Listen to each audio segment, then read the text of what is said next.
இது உங்களுக்காக சேனலுக்கு உங்களை அன்புடன் வரவேற்கிறோம். இந்த வீடியோவில் அமாவாசை என்று முன்னோர்களுக்கு தர்ப்பணம் செய்து படையலிட்டு வழிபடும் முறை, யாரெல்லாம் அமாவாசை தர்ப்பணம் கொடுக்க வேண்டும், யாரெல்லாம் தர்ப்பணம் செய்யக்கூடாதென்றும், அமாவாசை நாளில் என்ன செய்யலாம் என்ன செய்யக்கூடாது என்றும் இந்த வீடியோவில் பார்க்கலாம். அமாவாசை தினத்தன்று நம்மோடு வாழ்ந்து மறைந்த முன்னோர்களுக்கு தர்ப்பணம் செய்து வழிபடுவது மூலம் முன்னோர்களின் ஆசி பெற்று நம் பாவங்கள் அனைத்தும் விலகி நம் சந்ததியை நல்வழிப்படுத்தும். நம் குடும்பத்தில் வாழ்ந்து மறைந்த தாய் அல்லது தந்தைக்கு அவரவர்கள் இறந்த தமிழ் மாதத்தில் இறந்த திதியில் வளர்பிறை தேய்பிறை என்று சரியாக குறித்து வைத்து வருடம் ஒருமுறை கொடுப்பது திதி. தர்ப்பணம் என்பது தாய் தந்தை சகோதரர்கள் தாத்தா பாட்டி என்று நம் குடும்பத்தில் வாழ்ந்து மறைந்த நம் முன்னோர்களுக்கு அமாவாசை என்று எள்ளும் தண்ணீரும் தருவது. ஆண் ஒருவருக்கு தாய் தந்தை மறைந்திருந்தால் அவர் தர்ப்பணம் மற்றும் திதி கொடுக்கலாம். அவர் குடும்பத்தில் அண்ணன் தம்பிகள் என எத்தனை சகோதரர்கள் இருந்தாலும் அவர்கள் அனைவருமே தர்ப்பணம் செய்ய வேண்டும். ஒரு குடும்பத்தில் தந்தை இறந்திருந்தால் அவரின் ஆண்மகன்கள் மாதம் ஒரு முறை அமாவாசை என்று தர்ப்பணம் செய்வது மிக அவசியமாகும். தாய் நலமாக இருந்தால் அவர் கணவருக்காக அமாவாசை என்று விரதம் இருக்க வேண்டும். ஒரு குடும்பத்தில் தாய் இறந்திருந்தால் அவரின் கணவர், அதாவது தந்தையும் அவரின் ஆண்மகன்களும் மாதம் ஒரு முறை அமாவாசை என்று தர்ப்பணம் கொடுக்க வேண்டும். தாய் தந்தை இல்லாத பெண்கள் தாய் தந்தையருக்கு அமாவாசை என்று படையல் போட்டு காகத்திற்கு அன்னம் வைத்து வழிபடலாம். பெண்கள் தாய் தந்தையருக்கு தர்ப்பணம் கொடுப்பதில்லை, மாறாக தாய் தந்தையரை நினைத்து அன்னதானம் செய்யலாம். கணவனை இழந்த பெண்கள் கணவருக்காக அமாவாசை என்று படையல் போட்டு வழிபடலாம்.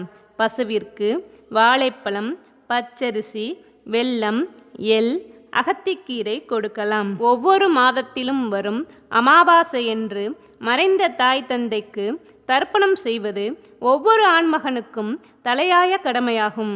அமாவாசை திதியன்று ஒவ்வொரு வீட்டு வாசலிலும் அந்தந்த வீட்டு பித்திருக்கள் தாகத்துடனும் பசியுடனும் நின்று கொண்டு அவர்கள் தரும் எள்ளும் தண்ணீருக்காக காத்து கொண்டிருப்பார்கள்.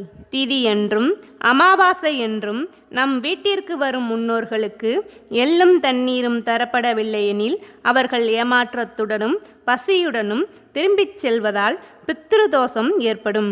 இதனால் குடும்பத்தில் நிம்மதியின்மை, சண்டை சச்சரவுகள், கடன் சுமை, குழந்தைகளால் பிரச்சனைகள் ஏற்படுகிறது. நம் முன்னோர்களுக்கு செய்ய வேண்டிய கடனை செய்யாவிட்டால் குலதெய்வ அனுக்கிரகமும் கிடைக்காது.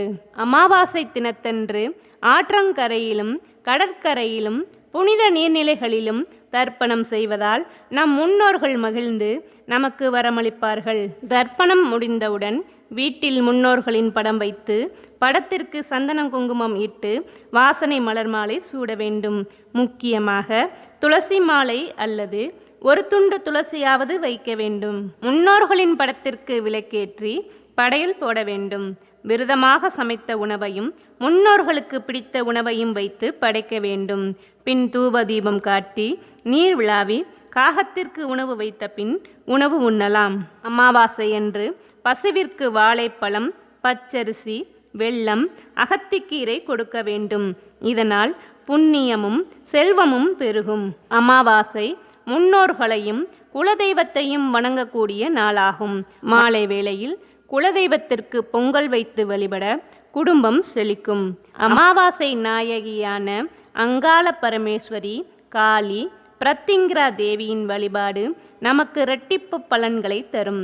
பில்லி சூன்யம், கண் திருஷ்டி, எதிரிகள் தொல்லை தீர அமாவாசை என்று காளியையும் அங்காள பரமேஸ்வரியையும் பிரத்திங்கிரா தேவியையும் வழிபட வேண்டும். அமாவாசை பௌர்ணமி என்று செய்யப்படும் பூஜைகள் வழிபாடு இரட்டிப்பு பலனை தரும். எனவேதான் அமாவாசை பௌர்ணமி தினங்கள் பூஜைக்குரிய தினங்களாக நம் முன்னோர்கள் வகுத்து வைத்தார்கள். அமாவாசை என்று புதிய முயற்சிகளில் ஈடுபட வேண்டாம். சமையலில் பூண்டு வெங்காயம் சேர்க்கக்கூடாது. அமாவாசை என்று முடி வெட்டுதல், முகச்சவரம் செய்தல் கூடாது. அமாவாசை என்று முன்னோர்களையும் குலதெய்வத்தையும் வணங்கி அவர்களின் ஆசி பெறுங்கள். மேலும் இது போன்ற தகவல் அறிய இது உங்களுக்காக சேனலை சப்ஸ்கிரைப் பண்ணுங்க. இது உங்களுக்காக.